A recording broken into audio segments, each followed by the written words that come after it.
Diamond Harbour দক্ষিণ চব্বিশ পরগনা নিশ্চিন্তপুর গ্রাম পঞ্চায়েতের অধীনে অভিরামপুর পূর্বপাড়া জটাধারীতলা স্থানীয় মানুষের অভিযোগ মাদ্রাসা বন্ধ করে ইউএস সলিউশন একটি কোম্পানি খুলে ব্যবসা করছেন এলাকার প্রভাবশালী ব্যক্তি আবু তাহেরের ছোট ছেলে জিয়াউল হক।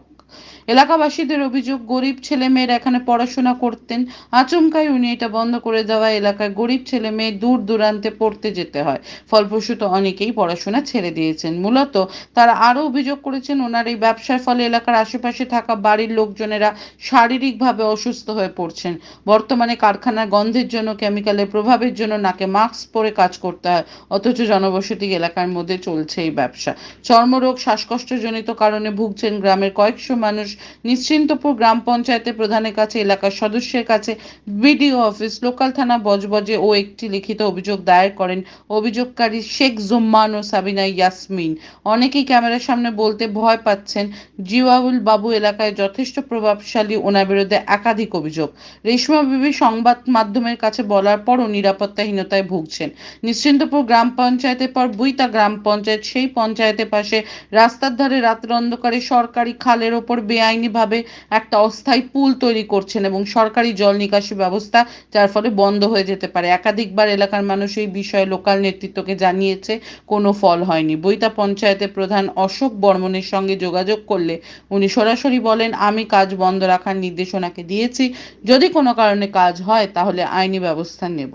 বজবজ থেকে ক্যামেরা বিশ্বজিতের রিপোর্ট, RGM নিউজ। আপনাদের এখানে একটা মাদ্রাসা ছিল, মাদ্রাসাটা বন্ধ হয়ে গেছে, কি কারণ? মাদ্রাসা তো ব্যক্তিগত চালাচ্ছে। কি চালাতো? জিয়াউল। আচ্ছা, জিয়াউল চালাতো আর কিছু সঙ্গভঙ্গ নিয়ে চালাতো, এবং ওই টাকা পয়সা মাদ্রাসার টাকা কি মসজিদে লাগে? মাদ্রাসাতে যত রকম অন্য অন্য পয়সা আছে, মসজিদের টাকা আলাদা। এ তো নিজে কারবার করছে, মসজিদেও নিয়ে ওখানে ছিল, ওখান থেকে নিয়ে এসে মসজিদে কারবার আরম্ভ করতে। মাদ্রাসাটা কি সরকারি ভাবে ছিল না উনি না না, ব্যক্তিগতভাবে এগুলো করেছেন? ব্যক্তিগত হয়েছে। কত ছেলে মেয়ে পড়তো এই ওই মাদ্রাসা? 10-12 জন পড়তো, লোকের কাছ থেকে জাকাত নিত, এটা নিত, ওর নিজে ব্যবসা, এটা হুম। নিজে ব্যবসা করতে। তা এখন আপনারা অভিযোগ কি করছেন? এখন অভিযোগ ঝামেলা হতে, গ্রামবাসী ঝামেলা করতে মাদ্রাসা ওখান থেকে তুলে দিয়ে যাও, তুলে দিয়ে এখন কোথায় নিয়ে গেছে আশপাশে নেই। আপনারা অভিযোগ করছেন মাদ্রাসা মানে মসজিদে উনি ব্যবসা করছেন? হ্যাঁ, মসজিদে ব্যবসা করতে। এ নিয়ে আমার সঙ্গে অনেক কথা অশান্তি হয়। গুরুতর অভিযোগ, মসজিদ মতো একটা ধর্ম তীর্থস্থান, ওখানে সেখানে কোনোদিন ব্যবসা করছে। মাদ্রাসা হয় না, ওখানে ব্যবসা করছে উনি? ওকে নিয়ে ব্যবসা করে। কি ব্যবসা করে? ওই মাদ্রাসার ব্যবসাটা ছেলেদের নিয়ে যে ওই জাকাত নিয়ে বিভিন্ন মনের পয়সা নিয়ে মাদ্রাসাতে। আচ্ছা, ই সলিউশন বলে উনি একটা কম্পিউটার ভাঙা টাঙা নিয়ে একটা দ্রব্য ব্যবহার করেন, যেটা নিয়ে একটা ধোঁয়া তৈরি হয়, সেটা কি আপনি? সেটা সেটা এখানে হয়, এটা এখানে হয়, ওদের ওখানে। তুমি যাও, যাও তুমি, আমি দেখি দিই। অভিযোগ আরে ও ওই কারবার, একটা ছেলে তুই জানো? আমরা তো আছি, আবার একটা ছেলে ওই কারবারটা ওইখানে করে, ভিতরটাই করে। এই তো এখানে পড়ে আছে এগুলো সব। ওই ওই ভেঙে নিয়ে এসে, এখান থেকে নিয়ে এসে কি সোনা বার করে না কি বার করে ওর ভেতর থেকে, ঠিক আমার ওটা জানি না। এখানে করে বলে করেছে। আমার নিজের বোনের একটা সই করে। কি নাম আপনার? নাম? আমার নাম শেখ জুম্মান। এটা কোন জায়গা? এটা অবিরামপুর পূর্বপাড়া। আপনার কে পড়াতো এই মাদ্রাসা? জামাই। আচ্ছা, উনি মাদ্রাসা কি এখন চলছে না চলছে না না? এখন, হ্যাঁ এমনি হচ্ছে টুকটাক, মানে এখন এখান থেকে বার হয়ে এখন কোনো সিদ্ধান্ত হয়নি। আচ্ছা আচ্ছা, মাদ্রাসাটা বন্ধ করে দিলেন কেন জিয়াউল বাবু? এখন বলতে পারছি না আমরা। এখন মানে গ্রামবাসীর অভিযোগ করছে মাদ্রাসা বন্ধ করে উনি কি একটা স্ক্যাপের ব্যবসা করছে ওই জায়গায়, কি ওখানেই করছে? মাদ্রাসা কত ছেলে মেয়ে পড়তো?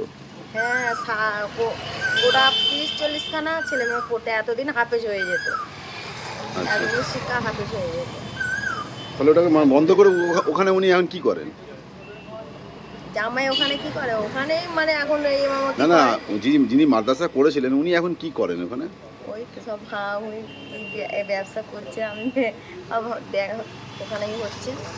মানে মাদ্রাসা তুলে দিয়ে উনি মূলত ব্যবসা করছেন। হ্যাঁ তাই তো আপনাদের অসুবিধা হচ্ছে, একটা মাদ্রাসা ছিল বাড়ির সামনে, পড়াশোনা হতো। হ্যাঁ, অসুবিধা বাচ্চাদের হচ্ছে তো, প্রচণ্ড হচ্ছে, এতদিন হাফেজ হয়ে যেত। আচ্ছা, এটা কোন জায়গা? এটা অভিরামপুর জড়হরিতলা। আপনার নাম? আমার নাম সাবিনা ইয়াসমিন। আচ্ছা, মানুষ এরকম অসুবিধা হচ্ছে বলে আমরা মানে জানাচ্ছি, তার জন্য আমাদের উপরে না কোনো চাপ আছে, কারণ আমার বাড়ির পাশেই বিল্ডিং। কার কাছ থেকে আপনি ভয় পাচ্ছেন? মানে যদি কেউ আমার উপরে মানে কোনো যদি চাপ দেয় যে তোমরা এরকম কেন করছো, কিন্তু আমাদের তো অসুবিধা হচ্ছে। এই মেশিন চালালে আমরা আওয়াজ যা হয় আমরা শুতে পারিনি, কানে ওটা ঘাড় ঘাড় করে আওয়াজ হয়, সারাক্ষণ যেন এনি টাইম যেন আওয়াজ হয় যখনই চালায়, এই আমাদের অসুবিধা। উনি ভদ্রলোক কি প্রভাবশালী? আমাদের কাছ থেকে বলেছিল যে তোমার একটা কাগজে সই করো, আমাদের গার্জেন সই করে ব্যাস এতটুকু। না সই করা সত্ত্বেও উনি করেছেন? হ্যাঁ, আর কার্ডটা সই নিয়েছে বলতে পারবো না, কিন্তু আমরা কেউ করিনি সই। আপনার নাম? রেশমা বিধি। আচ্ছা, আপনার বুইতা পঞ্চায়েতের অধীনে আপনি একটা জমি খালের মধ্যে দখল করে বিল্ডিং তৈরি করছেন, কি করছেন এটা? দাগ নম্বর যদি খালের হয় তাহলে খালের, আর যদি আমার হয় আমার। মানে কীভাবে ওটা কী করছেন আপনি? বাউন্ডারি হচ্ছে, মানে কী করবেন ওটা ওখানে? ভবিষ্যতে চিন্তা করবো। মানে এমনি জায়গা কিনেছেন? এখন জায়গা কিনে বাউন্ডারি মানে বৈধ কাগজপত্র আছে আপনার কাছে? আছে। তো খাল আপনি বন্ধ করছেন না? খাল কেন বন্ধ করবো? আমি আমার জায়গায় বাউন্ডারি। একটা অস্থায়ী আপনি সেতু তৈরি করেছেন। বাঁশ বিছনে যদি সেতু হয়, আমি বলছি তাহলে অস্থায়ী সেতু কাকে বলে? অস্থায়ী সেতু। বাঁশ বিছনে কি সেতু হয়? অস্থায়ী সেতু বলি বাঁশ বিছনে সেতু হয়? আমি আপনাকে অস্থায়ী সেতু বলি বলি। বাঁশ বিছনে কি সেতু হয়? খান সাহেব, আমি আপনাকে অস্থায়ী সেতু আমি বলছি। বলছি সেতু বাঁশ বলছি না। বিছনে কি সেতু হয়? অস্থায়ী সেতু। বাঁশ বিছনে সেতু হয় কি বলি? নিশ্চয়ই। সেতু কাকে বলে? অস্থায়ী সেতু বলছি। সেতু কাকে বলে? অস্থায়ী সেতু। আরে সেতু কাকে বলে? বাস ভিতরে কি করছেন তাহলে? বাঁশ বিছে একটা রাস্তা করা আছে। তো আপনি খাল দখল করছেন না।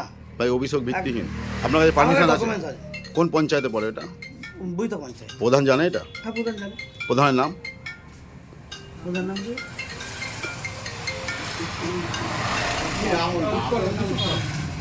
সব ভাই थोड़ा देर में फोन कर रहा हूँ। আপনার একটা মাদ্রাসা ছিল? হ্যাঁ, মাদ্রাসা। মাদ্রাসা আমার কিভাবে? না, গ্রামের মাদ্রাসা। গ্রামের মাদ্রাসা। গ্রামের মাদ্রাসা। মাদ্রাসাটা বন্ধ কেন? গ্রামবাসী চাই না। গ্রামের জন্য করেছেন, গ্রামবাসী চাইলে বন্ধ করে দেন। আর টাকাটা তো আমার একার না, গ্রামবাসী মিললে চালাতো। আচ্ছা, গ্রামবাসী বন্ধ? আর মাদ্রাসা বন্ধ, গ্রামবাসী চেয়েছে হয়েছিল, গ্রামবাসী চাইনি বন্ধ হয়ে গেছে। আচ্ছা, তাহলে আপনার বিরুদ্ধে 5 বছর ব্যবসা পরে এতদিন পরে আপনার বিরুদ্ধে অভিযোগ উঠছে কেন?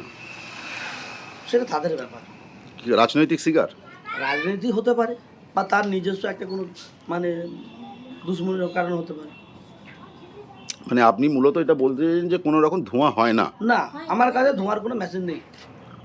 আচ্ছা, তাহলে তো আপনার ধোঁয়া কোনো হয় না? না। আপনার নাম? শেখ জিয়াউল হক। এটা কোন জায়গা? অবিরামপুর পূর্বপাড়া। এখন আপনার বাড়ি, অফিস এবং দোকানকে সুরক্ষিত রাখুন টোটাল সিকিউরিটি সলিউশনের সাথে। আমরা বিভিন্ন নামি দামি ব্র্যান্ডের সিসিটিভি ও সিসিটিভি সংক্রান্ত যাবতীয় অ্যাক্সেসরিজ বিক্রয় করার পাশাপাশি সার্ভিসও প্রোভাইড করে থাকি। টোটাল সিকিউরিটি সলিউশন একটি নির্ভরযোগ্য প্রতিষ্ঠান যা 24/7 সার্ভিস প্রোভাইড করে থাকে। তাছাড়া এই প্রতিষ্ঠান দীর্ঘদিন ধরে যত্ন সহকারে দোকান, বাড়ি, কারখানা, স্কুল, নার্সিংহোম, হোটেল, রেস্টুরেন্ট, শোরুমগুলিতে পরিষেবা দিয়ে চলেছে। আমাদের এখানে প্রশিক্ষণপ্রাপ্ত টেকনিশিয়ান দ্বারা কাজ করানো হয়। আমাদের ঠিকানা গার্ডেন রিচ, মেটিয়া ব্রুজ, কলকাতা 700024। বিশদে জানতে যোগাযোগ করুন 7003047447। লাইক, শেয়ার, ফলো করুন আমাদের ফেসবুক পেজ আরজিএম নিউজ ও ফলো করুন ইনস্টাগ্রাম, ফলো করুন আমাদের আরজিএম নিউজ। সঙ্গে থাকতে দেখতে থাকুন আরজিএম নিউজ, আপনার এলাকার খবর সবার আগে।